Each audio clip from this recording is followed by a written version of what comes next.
શિયાળે સોરઠ ભલો અને ઉનાળે ગુજરાત એ વરસાદે વાગણ ભલો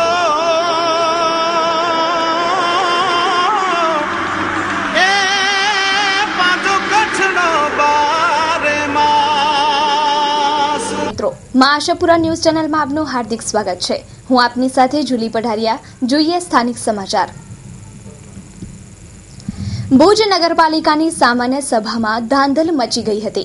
શાસક પક્ષ તરફથી ઠરાવ પસાર કરવાના વાંચન બાદ વિપક્ષી નેતા રાજેન્દ્રસિંહ જાડેજા ઉભા થયા અને રજૂઆત કરે તે પહેલા નગર અધ્યક્ષાએ મીટિંગ બરખાસ્ત કરી દેતા ખૂબ જ રોષ વ્યાપી ગયો। વિપક્ષી નેતા લાલધૂમ। આજે ભુજ નગરપાલિકાની સામાન્ય સભા ખૂબ જ ધાંધલ ધમાલ વચ્ચે શરૂ થતાની સાથે જ પૂરી થઈ। જોઈએ ધાંધલ ધમાલ આક્ષેપો પ્રતિ આક્ષેપોના દ્રશ્યો।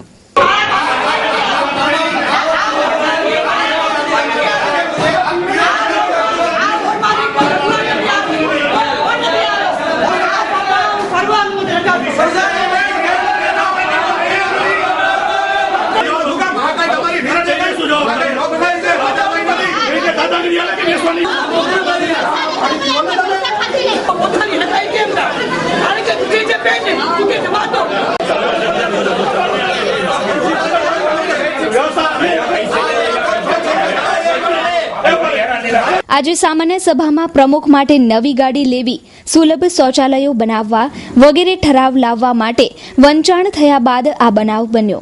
પ્રમુખે મીટિંગ મુલતવી રાખતા પાલિકાના વિપક્ષી નેતા રાજેન્દ્રસિંહ જાડેજા અને કોંગ્રેસના નગરસેવકો પ્રમુખની ચેમ્બરમાં ધસી ગયા હતા અને તૂતું મેં થતા પ્રમુખ અને શાસક પક્ષના નેતા અને અન્ય બીજેપીના નગરસેવકો ચેમ્બરની બહાર નીકળી ગયા હતા। આ રીતે લગભગ 1 કલાક સુધી ધાંધલ ધમાલના વરવા દ્રશ્યો સર્જાયા હતા। સમગ્ર બનાવ બાદ નગર અધ્યક્ષા હેમલતાબેન ગોરે જણાવ્યું કે અમારા જે ઠરાવ થયા છે બધા અમે સર્વાનુમતે અમે પાસ કર્યા। ત્યારબાદ એ લોકો બહુમતી અમે બધા ઠરાવ પાસ કર્યા છે। પોતે આજે એક લેડીઝ પ્રમુખ છું અને પોતે જાડેજા છે છતાં પોતે પોતાની આજે મર્યાદામાં નથી રહ્યા। ગમે રીતે મા સામે વર્તન કર્યો, ગુસ્સામાં ગમે એવા આજે પોતે મા સાથે શબ્દો વાપર્યા છે છતાં મેં શાંતિપૂર્વક જવાબ આપ્યો, તમે લોકોના હિતમાં છો, અમે પણ લોકોના હિતમાં છીએ। જે વિકાસના પ્રશ્નો હોય તો સાથે મળીને આપણે એનું હલ કરીએ, એક આપણી આ રીત કહેવાય। આ તો પોતે પોતાની રીતે ઉગ્ર અવાજ કરી અને કે તમે છોડીને ચાલ્યા જાઓ છો, ખોટી રીતે બધી 42 વાતો કરવા પોતે માની ગયા। પૂરક બોર્ડને કેમ બગાડવો, બધાને લેડીઝ પ્રમુખને કેમ હેરાન કરવું, એટલે આજે ઈરાદાપૂર્વક આ લોકો અત્યારે આ એક નાટક કર્યો છે। અહીંયા ઈરાદાપૂર્વક એને બોર્ડ બગાડવો હતો અને એક લેડીઝ પ્રમુખને એ ખોટી રીતે ખોટા શબ્દો વાપરીને મેં શાંતિ જવાબ દીધો। બીજું તમારા પ્રશ્ન હશે હું તમને બધા લેખિતમાં તમને જવાબ આપીશ। આ પાણીનો પ્રશ્ન છે તો હું ત્યાં માણસોને મોકલાવીશ। હવે આ પાણી ગંદો પાણી નથી, આ પાણીમાં કોઈ કચરો આવી ગયો છે એટલે થોડોક પાણી બગડી ગયો। અત્યારે સફાઈનો પ્રશ્ન અમે 1 થી 14 ઓરની અંદર અમે કોન્ટ્રાક્ટર આપેલું છે। સફાઈ રોડ લાઇનની અંદર મને જ્યારે આ લોકો પોતે પપ્પુભાઈ પોતે મને લેખિતમાં મને આપી ગયા હતા તો હું રાત્રે 11:30 100 લાઇટ હું જોઈ આવી। Jubilee ground, hospital road, college road અને ત્યારબાદ શાસક પક્ષના નેતા બાપાલાલ જાડેજાએ પણ વાતચીત કરી હતી। ભુજ નગરપાલિકા જે પણ પ્રશ્નો ઉત્પન્ન આ તો આવડી મોટી સંસ્થા છે, એમાં પ્રશ્નો ઉત્પન્ન થાય ના અમે કહીએ કે આવડી મોટી નગરપાલિકા છે, નગરપાલિકામાં ચીફ ઓફિસર આવ્યો ગયો એ પણ થોડોક પ્રશ્ન છે એમને। હવે કાયમી અમારા સાહેબ ચીફ ઓફિસર મળ્યા છે નગરપાલિકાને, એટલે તાત્કાલિક બીજું નગરપાલિકા એટલે પ્રજાની સુખાકારી માટેની ચિંતા કરતી એક સંસ્થા, પરંતુ ભુજ નગરપાલિકાની સામાન્ય સભા હોય છે ત્યારે પ્રજાના પ્રશ્નો બાજુએ મુકાય છે અને લોકશાહીની જે કાર્યપ્રણાલી છે જેમાં સત્તાપક્ષ અને વિપક્ષ દ્વારા સાથે મળીને પ્રજાના પ્રશ્નો ઉકેલવાના હોય છે, પરંતુ ભુજ નગરપાલિકામાં સત્તાપક્ષ અને વિપક્ષ વચ્ચે સામાન્ય સભામાં કાયમ ડખો થાય છે।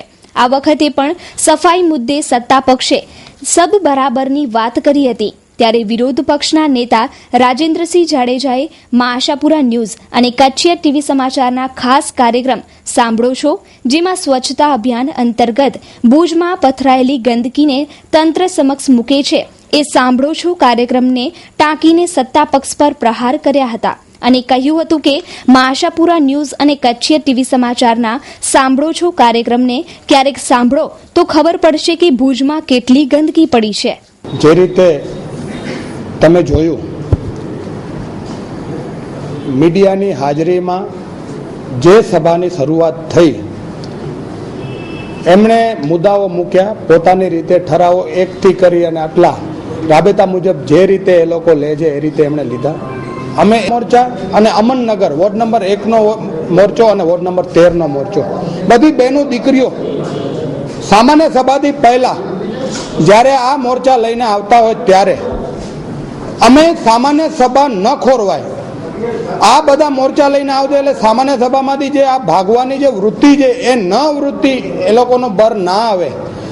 અને એ હજી પહેલા પ્રશ્નમાં જ એ બધા ઊભા થઈ અને સીધા અહીંયાથી સભા દરખાસ્ત મૂકી અને બધું પૂરું થઈ ગયું એમ કરી અને નીકળી ગયા. એટલા માટે અમે પાછો એમની કનેથી અમે એમને કીધું કે અમે તમારી ચેમ્બરમાં આવીએ છીએ અને જે પ્રશ્નો બાકી રહી ગઈ છે, જેની ચર્ચા નથી થઈ, એ બધી ચર્ચા કરવા માટે અમે નીચે ગયા. તો દાદાગીરીનું વાતાવરણ, શાસક પક્ષના નેતા પ્રમુખ સાહેબા જાણે જો હુકમી રાજાશાહીનો યુગ હાલતો હોય એવી રીતે લોકોના પ્રતિનિધિ સાથે ચર્ચા કરતા હતા.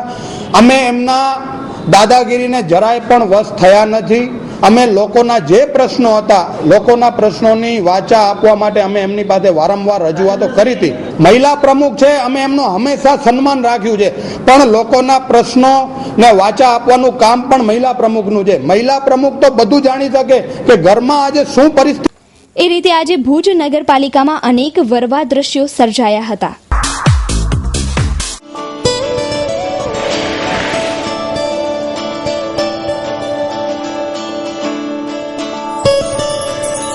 જો ટ્વિંકલ, આ આપણા સપનાનું ઘર.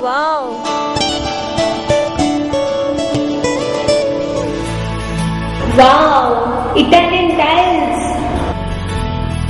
Nice kitchen. પ્રેમ, અહીંયા 1 BHK થી ઉપલબ્ધ છે? હા છે ને, ચાલ આપણે એ પણ જોવા જઈએ. ચાલ. ટ્વિંકલ, આ ઘરને તો સામાન્ય વર્ગના વ્યક્તિ પણ આસાનીથી ખરીદી શકે છે. આ બંને ઘરની કિંમત શું હશે પ્રેમ? એ માટે તો આપણે ઓધો હોમ્સની ઓફિસ જ જવું પડશે. સિરક્રીક દરિયાઈ વિસ્તારમાંથી પાકિસ્તાની બોટ બિનવારસુ મળી આવી. વારંવાર ઘૂસણખોરીના બનાવોથી ચિંતા. કચ્છમાં હાઈ એલર્ટ. ભારત પાકિસ્તાનને અડકીને આવેલા સરહદી કચ્છ જિલ્લામાં અવારનવાર દરિયાઈ માર્ગેથી ઘૂસણખોરી થતી હોવાના સમાચારો પ્રાપ્ત થતા રહે છે. ત્યારે આજે કોટેશ્વર નજીક આવેલા સિરક્રીક પાસેથી એક પાકિસ્તાની બોટ બિનવારસુ હાલતમાં મળી આવતા સુરક્ષા એજન્સીઓમાં દોડધામ મચી જવા પામી છે. સીમા સુરક્ષા દળની પેટ્રોલિંગ દરમિયાન પાકિસ્તાનના રજીસ્ટ્રેશન નંબર ધરાવતી આ બોટ નજરે ચડતા તેને કબજે લઈને કોટેશ્વરના દરિયા કિનારે લાવવામાં આવી હતી. આ બોટમાં કોઈ શંકાસ્પદ ચીજવસ્તુઓ મળવા પામી નથી, પરંતુ આ બોટમાં સવાર ઘૂસણખોરો ગયા તો ક્યાં ગયા તે સવાલ ઊભો થવા પામ્યો છે. આ શખ્સો દરિયાઈ માર્ગેથી કચ્છના કાંઠાળ વિસ્તારમાં આવી ગયા કે શું, તેના પર સવાલો ઊભા થવા પામ્યા છે. અત્રે ઉલ્લેખનીય છે કે 2 દિવસ પૂર્વે દરિયાઈ માર્ગેથી દાણચોરી અને દેશદ્રોહી પ્રવૃત્તિ થઈ રહી છે તેવા અહેવાલ ગુપ્તચર એજન્સીને મળ્યા હતા, જેને લઈને દરિયાઈ વિસ્તારમાં પેટ્રોલિંગ સઘન બનાવી દેવામાં આવ્યું હતું. આ પગલે એક આજે પાકિસ્તાની બોટ બિનવારસુ મળી આવતા આ ઘટનાને સુરક્ષા એજન્સીઓ ગંભીરતાપૂર્વક લઈ રહી છે. આ અંગેનો એક રિપોર્ટ રાજ્ય અને કેન્દ્રની ગુપ્તચર એજન્સીને મૂકવામાં આવ્યું હોવાનું સૂત્રો દ્વારા જાણવા મળે છે. સ્ટોરી બાય કૌશિક છાયા.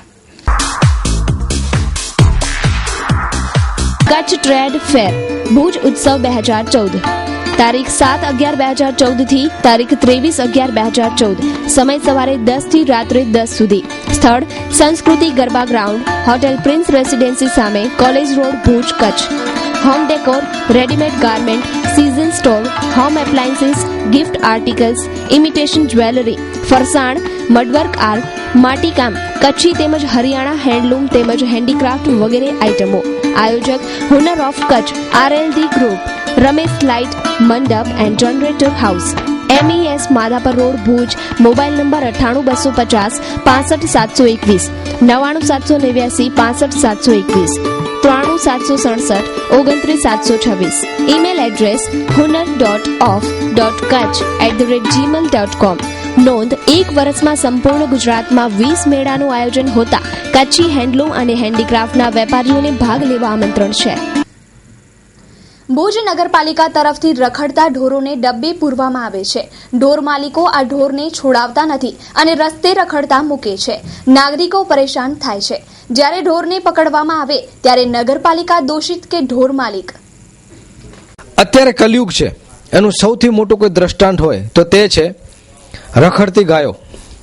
આજે તમને એક પણ ભેંસ કે પાડો રસ્તે રજડતા નહીં જોવા મળે, પરંતુ જેને આપણે શાસ્ત્રોમાં ગાય માતા કહીએ છીએ, 33 કરોડ દેવતાઓનો વાસ કહીએ છીએ, એ ગાય તમને રસ્તે, ઉકરડે અને જ્યાં ત્યાં ભટકતી જોવા મળે છે.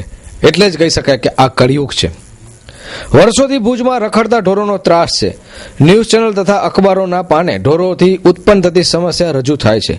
નગરપાલિકા ત્યારે હરકતમાં આવી ઢોર ડબ્બે પૂરે છે, ત્યારે કોઈ કારણસર ઢોરનું મૃત્યુ થાય છે, પરંતુ ખરેખર જવાબદાર કોણ? શું ઢોરની ઉપયોગિતા ખતમ થાય ત્યારે માલિકો ભુજની શેરીમાં ઢોરને છોડી દે છે? લોકોના અસ્થિભંગ થાય છે અને મૃત્યુ પણ થાય છે, ત્યારે શું ઢોર માલિકની કોઈ જવાબદારી નથી? ગાયનું મૃત્યુ એ ખૂબ જ દુઃખદાયી છે. મૃત્યુ ન જ થવું જોઈએ એમ અમે માનીએ છીએ. આપ સૌ માનો છો? દ્રઢપણે આપણે સૌ માનીએ છીએ. ઢોર માલિકને પણ કસાઈને થાય તેનાથી અડધી સજા તો થવી જ જોઈએ, એવો પણ અમારો મત છે. આપ એની સાથે સહમત થાઓ કે નહીં, પરંતુ જો એના મૂળમાં જશો તો આપ પણ અમારી સાથે સહમત થશો. કારણ કે ગાય અને ગૌધન જે રખડે છે, રસ્તે રજડે છે, ઉકરડે અને જ્યાં ત્યાં પ્લાસ્ટિક ખાય છે, પછી રખડતા ઢોરને કતલખાને કસાઈઓ લઈ જાય છે, એની પાછળ જવાબદાર કસાઈઓ છે. એટલા જ જવાબદાર એના માલિકો છે, કારણ કે આ માલિકો ઢોરને રખડતા છોડી દે છે. ગામડામાં ઢોરને ચરાવવા માટે ગોવાળિયા હોય છે અને ગોવાળિયા ગાયોને લઈ અને પાછા એના ઘરે મૂકવા જાય છે. શહેરમાં ભલે ગૌચર બચ્યા ન હોય, પરંતુ એની વ્યવસ્થા તો છે જ. તો શું થઈ શકે? તો સરવાળે એક જ વાત બહાર આવે છે કે રખડતા ઢોર માટે જવાબદાર કોઈ હોય તો સૌ પ્રથમ એનો માલિક છે. જેના જેના ઢોર હોય તેના માલિકને શોધીને નગરપાલિકાએ માલિકો ઉપર ફોજદારી કરવી જોઈએ, એવો લોક માંગ ઉઠી છે. બીજી બાજુ નગરપાલિકાએ પણ પકડેલા ઢોરની સંભાળ લેતા કર્મચારીઓ ઉપર સખ્ત પગલાં લેવા જોઈએ. આ બાબતે નગરપાલિકાના અધ્યક્ષા હેમલતાબેને અફસોસ વ્યક્ત કર્યો હતો. પછી આ લોકોએ અમને કીધું તમે ગાયો પકડાવો, એટલે અમે ગાયો પકડાવી. પછી પ્રશ્ન પાંજરાપોરનો રહ્યો, તો પાંજરાપોર માટે હું આ લોકો ખાલી અમે જમીન આપી, તો એવી જમીન અમારા પાસે પણ છે. હવે ત્યાં ઘાસચારો જોઈએ, પાણી જોઈએ, ચોકીદાર જોઈએ, એ બધા પ્રશ્નને અમે, હું પોતે એક હિન્દુની દીકરી છું, હું પોતે ગૌ માતામાં 32 કરોડ દેતા છે. મને પોતાને રાત્રે ઊંઘ નથી આવી, ઘણું દુઃખ લાગ્યું છે કે આ ગાયનું કેમ મોત થયું છે. એટલે પછી મને રાત્રે જાણવા મળ્યું, મેં તરત જ ચીફ ઓફિસરને ફોન કર્યો કે સાહેબ આ કેમ બન્યું છે, ને જો આ જે બન્યું, જે જવાબદાર વ્યક્તિ હશે એના પાસે સાહેબ એના પગલાં લેશે. આ સમગ્ર બાબતે વિરોધ પક્ષના નેતા રાજેન્દ્રસિંહ જાડેજાએ પણ અફસોસ વ્યક્ત કર્યો છે. અમે એમનું રાજીનામું માંગ્યું છે. એનું કારણ છે કે આજે જ્યારે તમે ગૌ માતાની વાતો કરતા હો, ગાયોના નામે તમે મત લેતા હો, તમારી પાર્ટી ગાયોના નામે મત લે છે, કરોડો દેવી દેવતાઓ જેનામાં વસેલા છે, ગાય માતાને આપણે માતાનો દરજ્જો આપેલો છે. જો એ ગાય માતાને રખડતા ભટકતા ઢોરો જે લોકોને પરેશાની પહોંચાડતા હતા, એ લોકોની પરેશાની પહોંચાડી. જ્યારે ચીફ ઓફિસર સાહેબ પાંજરાપોળના પ્રમુખ શ્રી એમને નક્કી કર્યું હતું, પાંજરાપોળ નવી રેલવે સ્ટેશન પાસે આપી પણ દીધું હતું. ત્યાં કને ચોકીદારનો રૂમ છે, ત્યાં કને ચરો રાખવા માટેના ગોડાઉન છે, ત્યાં કને મોટો કમ્પાઉન્ડ છે અને 3 થી 4 હજાર ગાયો આવી જાય એટલો મોટો વિશાળ જગ્યા છે. તો શા માટે મેં એમની પાસે એ જ ખુલાસો માંગ્યો હતો, એમને એ ખુલાસો નતો આપો. 10 ગાયોની જગ્યા અને 40 ગાયો ત્યાં રાખી હતી. પરંતુ દર્શક મિત્રો, અફસોસ વ્યક્ત કરવાથી ગૌધન નહીં બચે. જરૂર છે એના માલિકોને એની સંભાળ લેવાની જરૂર છે. સંસ્થાઓએ આગળ આવવાની, કારણ કે સરવાળે તો આપણે સૌ થાકી જશું, કારણ કે બહુ મોટી જવાબદારી છે. ત્યારે સરકાર પણ આની અંદર જવાબદારી લે તો જ જરૂર છે. અને અત્યારે આપણા જે મંત્રી છે તારાચંદભાઈ છેડા, એ પણ ગૌ સંવર્ધન મંત્રી છે. મીઠા અને કુટીર ઉદ્યોગ સાથે એમની પાસે જવાબદારી છે ગૌ સંવર્ધનની. ત્યારે જો આ ન્યૂઝ તારાચંદભાઈ કે એના જે કોઈ પણ સંબંધી અને મિત્ર વર્તુળ જોતા હોય તો તારાચંદભાઈ સુધી આ સમાચાર પહોંચાડી દે કે તારાચંદભાઈ, રખડતું ઢોર જ્યાં કોઈ પણ દેખાય કચ્છમાં તો એ જવાબદારી આપની બને છે. અને જો ગાયનું મૃત્યુ બેદરકારીથી થાય છે તો પણ જવાબદારી તારાચંદભાઈની થાય છે, કારણ કે તારાચંદભાઈ મંત્રી છે અને મંત્રીને લોકો પાસેથી, અધિકારીઓ પાસેથી કામ કરવાની જવાબદારી આવે છે. એ રીતે ઢોર રખડે, ડબે પૂરાય, મરી જાય અને પૂરેપૂરું રાજકારણ ખેલાય તે તમામ નાગરિકો માટે દુઃખદાયી છે. પરંતુ બીજી તરફ એ પણ સત્ય હકીકત છે કે ઢોર મરે તેની ક્યારે પણ હિમાયત ન થઈ શકે. પણ તમામ સ્તરે જવાબદારી તો નિભાવવાની જરૂર છે. રાજકારણીઓને, અધિકારીઓને, આપણે સૌને અને સૌ પ્રથમ ઢોરના માલિકોને. કચ્છ યુનિવર્સિટી ઇન્ચાર્જ યુનિવર્સિટી તરીકે શિક્ષણ જગતમાં ઓળખાય છે. ઉપકુલપતિથી તમામ હોદ્દાઓ ઇન્ચાર્જ અધિકારીઓ સંભાળી રહ્યા છે.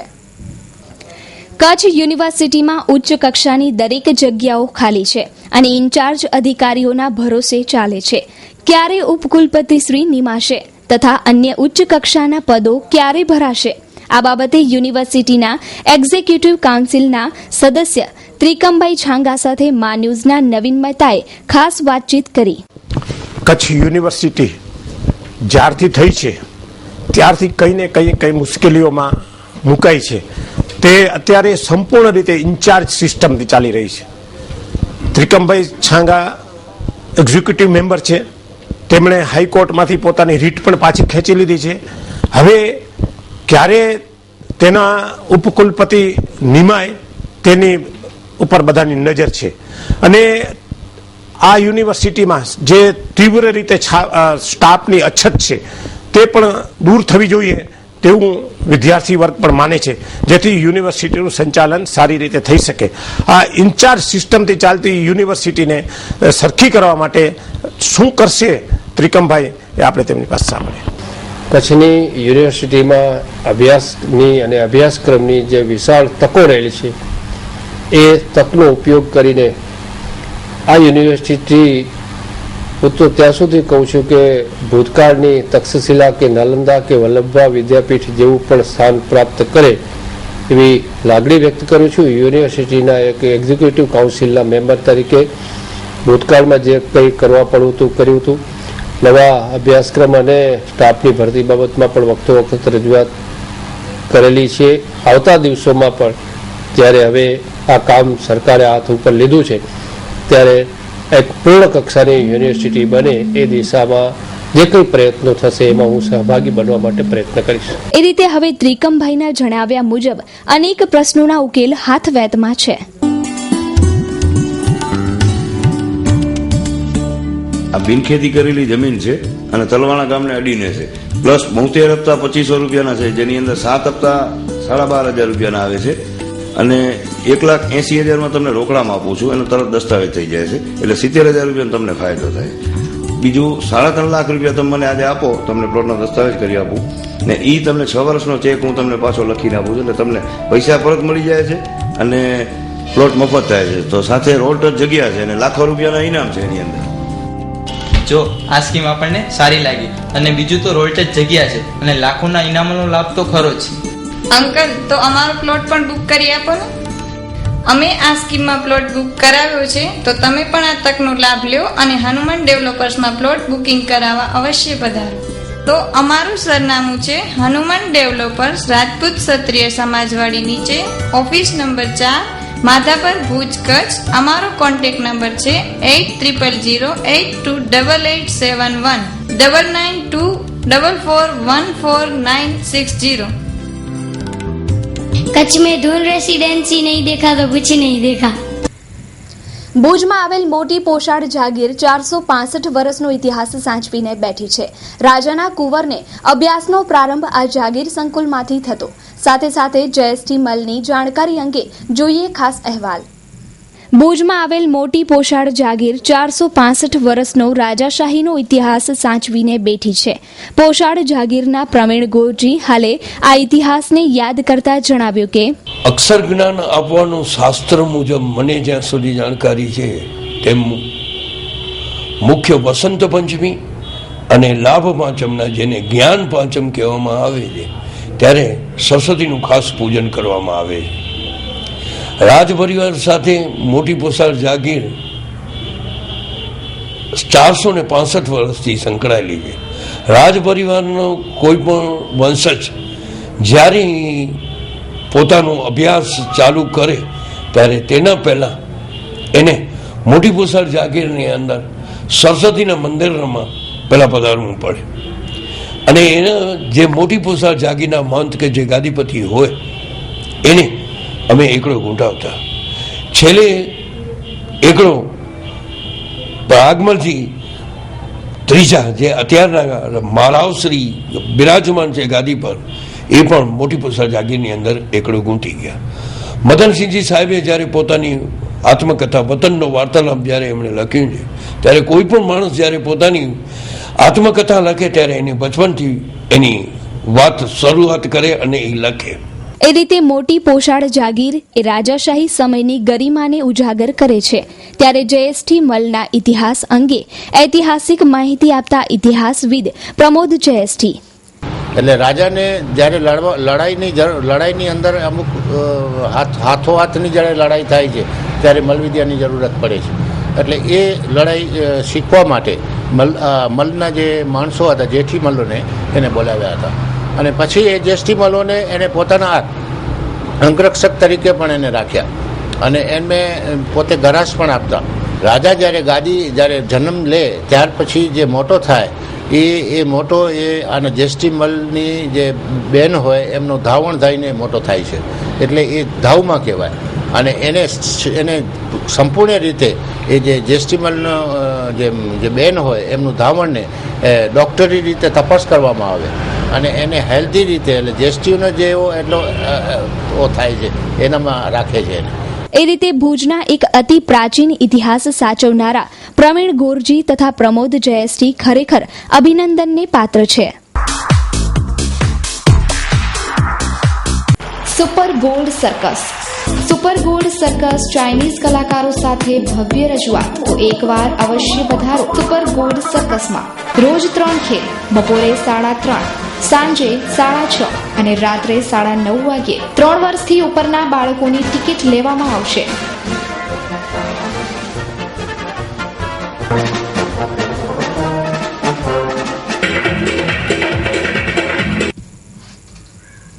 વર્ષ 1992માં માંડવીમાં પ્રચલિત થયેલ દાબેલી આજે પૂરા ગુજરાતમાં વખણાય છે અને કચ્છ બહારથી આવતા પ્રવાસીઓની પહેલી પસંદ દાબેલી હોય છે. ખાવામાં ટેસ્ટી અને સસ્તી ગણાતી દાબેલીનો સ્વાદ પ્રવાસીઓ ક્યારેય ભૂલતા નથી.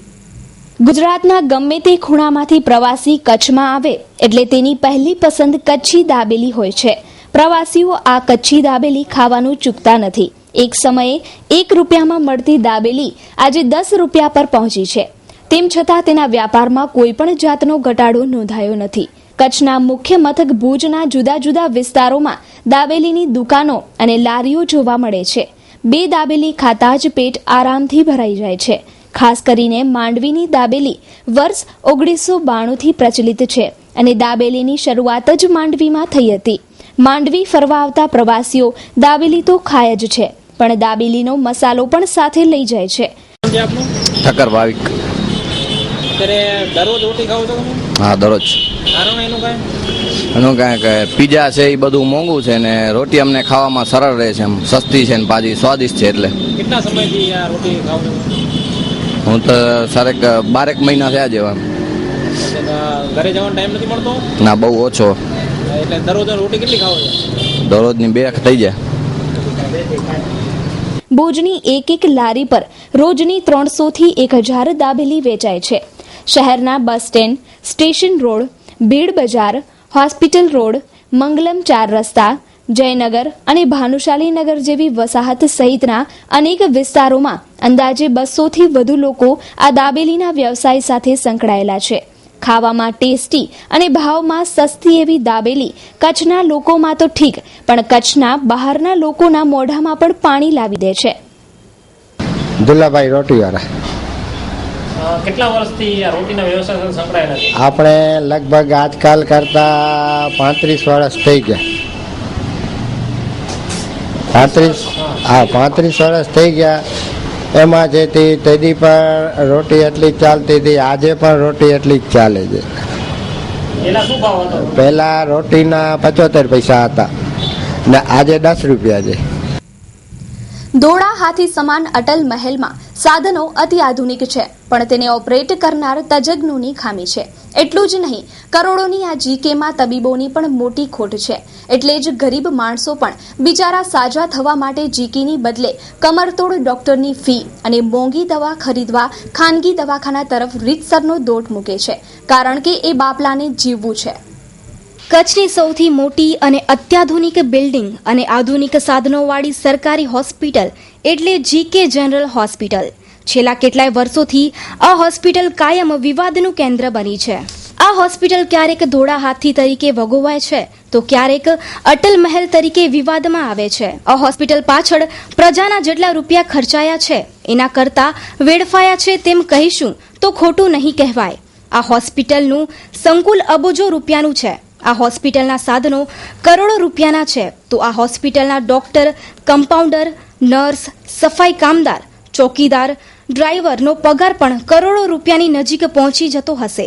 ત્યારે પ્રશ્ન એ થાય છે કે પ્રજાના ખિસ્સામાંથી જતો એક રૂપિયો વેડફાઈ રહ્યો છે તેવો આક્રોશ કચ્છની પ્રજામાંથી ઉઠતો જોવા મળ્યો છે.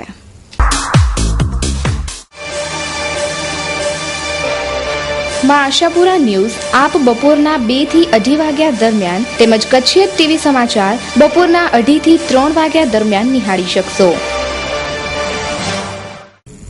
તો દર્શક મિત્રો, જોઈએ હવે ક્રાઇમ ફાઇલ. અંજાર શહેરમાં પ્રવેશ કરો તો હાથમાં લાકડી લઈને પ્રવેશ કરશો, કારણ કે અંજારમાં કૂતરાનું જોખમ વધી ગયું છે. આવો જ બનાવ એક પ્રકાશમાં આવ્યો છે, જેમાં કૂતરાની દાઢનો ભોગ બનનાર વગર ફોકટે ઇન્જેક્શન લેવા મહિલા સહિત મજબૂર બન્યા છે. કોઈપણ નગરપાલિકા કે ગ્રામ પંચાયતની જવાબદારી બનતી હોય છે, જેમાં જાહેર સુખાકારીને મોખરે રાખી શકાય, એમાંય વ્યક્તિ નિર્ભયતાથી જીવી શકે તે માટે તંત્રની જવાબદારી તો છે જ, પરંતુ એ જવાબદારી તંત્ર નિભાવતું નથી એ સ્પષ્ટ દેખાઈ આવે છે. કાયદામાં સ્પષ્ટ જોગવાઈ છે કે શહેર કે ગામમાં રખડતું કૂતરું કરડે તો એનું વળતર સંબંધિત તંત્રને આપવાનું હોય છે. જો કે અંજારમાં કૂતરાના બચકાનો ભોગ બનેલ સતીબેન ભરત, રાહુલ ભરત, બબીબેન ધનજી, રામજી બાબુને હાલ જીકેમાં સારવાર હેઠળ ખસેડાયા છે. પ્રશ્ન એ થાય છે કે કાયદા મુજબ આ ચારે વ્યક્તિઓ વળતરનો દાવો અંજાર નગરપાલિકા સામે કરી શકે, પણ શું તેઓ દાવો કરશે ખરા કે પછી દાવો કર્યા બાદ એમને વળતર મળશે ખરું? તો દર્શક મિત્રો, આ હતા અત્યાર સુધીના સમાચાર. ફરી મળીશું નવા સમાચારો સાથે. ત્યાં સુધી રજા આપશો. નમસ્કાર.